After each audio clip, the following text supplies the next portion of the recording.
حسن نے پرانی الماری سے ایک پرانی سنہری نقوش والی کتاب نکالی۔ جیسے ہی اس نے اسے کھولا، الفاظ چمکنے لگے اور کمرے میں ایک پر اسرار آواز گونجی، وقت آ گیا ہے مسافر۔ حسن کو ہمیشہ کہانیوں اور پر اسرار چیزوں میں دلچسپی تھی۔ ایک دن وہ اپنے دادا کے پرانے کتب خانے میں گیا، جہاں مٹی سے بھری ہوئی پرانی کتابیں رکھی تھی۔ اچانک اس کی نظر ایک سنہری نقوش والی کتاب پر پڑی۔ جیسے ہی اس نے اسے چھوا، ایک ہلکی سی روشنی نکلی۔ دلچسپی کے مارے اس نے کتاب کھولی۔ اچانک حروف چمکنے لگے اور کمرے میں ایک سرگوشی گونجی، وقت آ گیا ہے مسافر۔ پھر کتاب کے صفحات تیزی سے پلٹنے لگے اور حسن کو ایک روشنی نے اپنی لپیٹ میں لے لیا۔ جب روشنی مدھم ہوئی، حسن نے خود کو ایک عجیب و غریب جگہ پر پایا۔ وہاں اونچے اونچے مینار تھے، آسمان میں تیرتے ہوئے جزیرے اور ہر چیز ایک جادوئی روشنی سے جگمگا رہی تھی۔ حسن حیران تھا کہ وہ کہاں آ گیا ہے۔ اچانک ایک بڑا آدمی اس کے قریب آیا اور کہا، آخر تم آ گئے، تم وہ ہو جس کا ہمیں انتظار تھا۔ حسن نے حیرانی سے پوچھا، یہ کون سی جگہ ہے اور میں یہاں کیسے آیا؟ بوڑھے آدمی نے مسکرا کر کہا، یہ جادوئی دنیا کی سلطنت ہے۔ یہ وہ جگہ ہے جہاں ہر کتاب حقیقت بن جاتی ہے اور علم کی تلاش کرنے والوں کو یہاں بلایا جاتا ہے، مگر اس سلطنت پر ایک خطرہ آنے والا ہے۔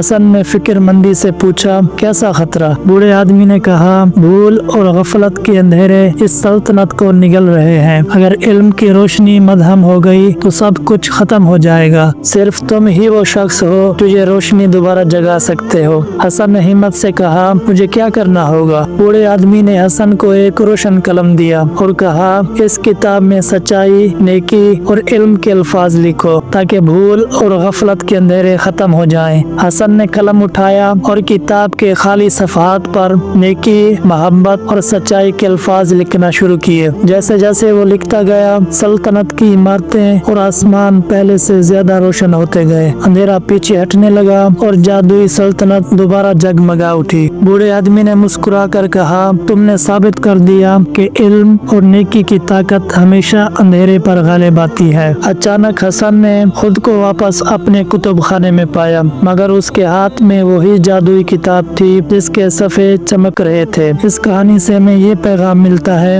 کہ علم اور نیکی کی روشنی ہمیشہ جہالت اور اندھیرے کو شکست دیتی ہے۔ ایک اچھی کتاب صرف کہانی نہیں بلکہ ایک طاقت ہوتی ہے جو زندگی بدل سکتی ہے۔ ہمیشہ کچھ سیکھنے اور دوسروں کو روشنی دینے کی کوشش کریں۔